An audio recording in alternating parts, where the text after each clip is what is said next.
Aku pengen ngomong tentang kasus Isa Sega, dan aku cukup mengerti tentang kasus pencemaran nama baik. Menarik ya, bicara soal hukum, pasal, dan pencemaran nama baik. Tapi yang paling semangat menjelaskan adalah orang yang spesialisasinya bukan di hukum pidana. Tapi ya itulah dunia konten. Semua merasa perlu bicara, meski topiknya jelas bukan wilayahnya. Dan lebih lucu lagi, yang katanya tidak berpihak, justru mengarahkan opini publik lewat narasi-narasi yang disusun rapi. Netralitas bukan tentang nada bicara yang tenang, tapi soal pilihan untuk tidak memanfaatkan situasi jadi panggung pribadi. Kalau memang tidak punya kapasitas hukum dan tidak punya keberpihakan, kenapa masih merasa perlu menjelaskan sesuatu yang bukan ranahmu? Kita paham, semua orang bebas bicara. Tapi kebebasan bukan berarti bebas dari tanggung jawab. Dan kalau satu konten ikut membentuk opini publik yang keliru, jangan heran kalau nanti ikut kena pantulan. Karena kadang yang paling berisik mengaku netral adalah yang paling nggak tahan kalau nggak disorot. Ngomong tentang kasus Isa Sega, banyak yang melarang aku bicara, tapi aku bicara di sini demi kepentingan hukum. Karena aku sendiri pernah kena kasus pencemaran nama baik, dan aku cukup mengerti tentang kasus pencemaran nama baik. Jadi ini pure supaya ke depan tidak ada korban lanjutan. Aku cuma pengen ngomong dari kasus Isa Sega, beliau memberikan komentar dalam instastory-nya tentang seorang yang bernama Sound the Ship, yang katanya pernah ngomong Sandi Sound the Ship. Di undang-undang ITE yang baru, itu nggak boleh ditangkap sebenarnya, karena hukumannya di bawah 4 tahun. Setauku, UU ITE yang baru itu harus jelas, jadi namanya harus jelas, Sandi Sound the Ship, KTP-nya Sandi Sound the Ship nggak? Bahkan setauku itu harus ada gambarnya, jadi nggak cukup karena namanya Sandi itu banyak. Aku berharap juga pihak hakim, pihak-pihak yang bisa memutuskan hal ini bisa ngambil keputusan. Kalaupun dia punya porsi kesalahan di tempat lain, entah itu penistaan agama ataupun kesalahan lain, silakan dihukum dengan porsinya itu, tapi jangan kriminalisasi dengan hal yang lain. Itu menurutku, mudah-mudahan yang terbaik itu semuanya, karena sekali lagi aku nggak punya kepentingan dengan pihak manapun.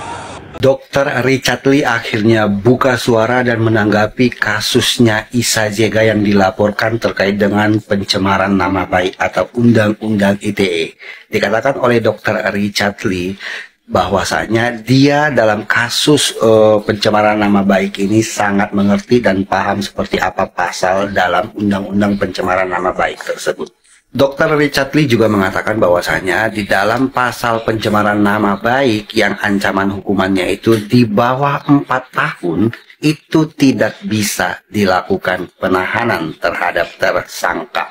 Namun di dalam kasusnya Isa Sega ini yang ancaman hukumannya itu di bawah 4 tahun, Isa Sega mendapatkan penahanan oleh Polda Jawa Timur. Dr. Richard Lee juga menyinggung terkait dengan instastory-nya Isa Sega yang menyebutkan nama Sandi Sound the Ship. Ya, dalam Undang-Undang ITE ini harus benar-benar jelas siapa itu Sandi Sound the Ship, apakah sesuai dengan identitasnya di kartu tanda penduduk atau KTP. Apakah orang yang merasa Sandi Sound the Ship itu identitasnya di KTP sesuai dengan Sandi Sound the Ship?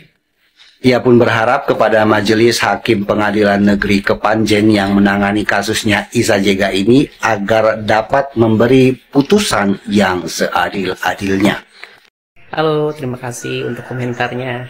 Nah, saya senang banget nih guys, ada yang menyimak dengan seksama, artinya konten ini sampai dan membuka ruang diskusi. Nah, sekarang saya jawab ya dengan gaya ngobrol aja. Pertama, soal apa bedanya dengan Bapak. Kalau kamu maksud Bapak itu adalah saya, maka bedanya mungkin terletak pada motivasinya.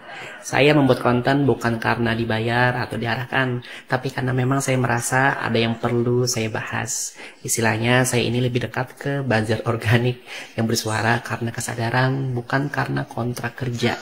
Kedua, soal definisi buzzer dan influencer. Nah, kamu benar ya, bahwa dalam persepsi umum, influencer itu endorse untuk produk, dan buzzer itu endorse untuk isu. Tapi dalam literatur komunikasi, buzzer itu punya makna yang lebih luas. Mereka adalah orang-orang yang aktif mempengaruhi opini publik di media sosial, baik dibayar ataupun tidak dibayar. Jadi, buzzer itu bukan sekedar profesi ya, bisa juga berperan sosial. Dan percaya atau tidak, banyak buzzer ideologis yang bekerja lebih militan ketimbang buzzer bayaran. Ketiga, soal analogi petani dan baju kotor. Saya suka ya analoginya, tapi perlu kita ingat juga nih, dalam dunia digital, kadang baju yang bersih pun bisa menutupi niat yang keruh.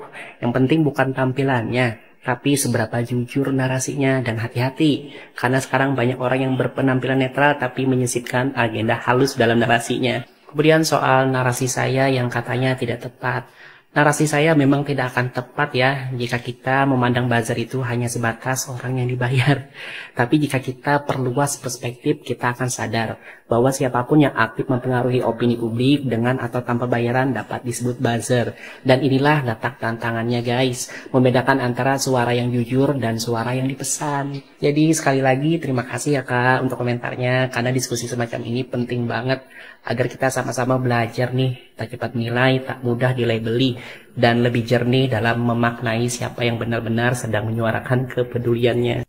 Jadi si Bobby Detektif ini tidak bisa membantah semua data yang saya punya, fakta yang saya punya, argumen yang saya punya, tapi hanya bisa membuli saya. Jadi akhirnya saya blok dia dari akun TikTok saya.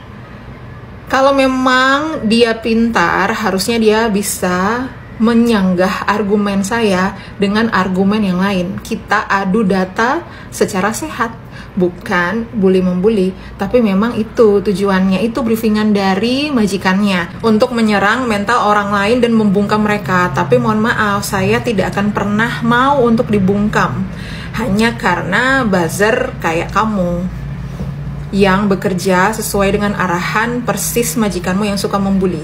Juga buzzer premium yang berkostum Halloween di atasmu yang juga suka membuli. Datanya nggak ada, faktanya nggak ada, hanya bisa giring opini, goreng sana goreng sini, dan mengarahkan buzzer-buzzer murahan untuk ikut menyerang Viti, bahkan DM-ku. Ngomong karang gigi. Boleh nggak? Yang disuruh muncul dokter gigi. Kok yang muncul malah karang gigi? Semuanya masuk karang gigi kayak gini. Bahkan sampai masuk, kalau kalian mau bersilaturahmi dengan mbak ini silahkan aja. Tapi ya kayak gitu, mereka nggak bisa bantah data, nggak bisa bantah fakta, akhirnya pakai bulian. Murah banget caranya. Ngatain saya tantrum, terus posting video senyum-senyum, padahal udah kebakaran jenggot dan kepanasan. Buktinya apa? Viti saya yang terakhir itu, yang viewernya cuma sedikit itu, yang like-nya cuma sedikit itu, kenapa di take down ini? Cuma sedikit banget loh, tapi kok kepanasan banget. Kepanasan banget, terbakar ya.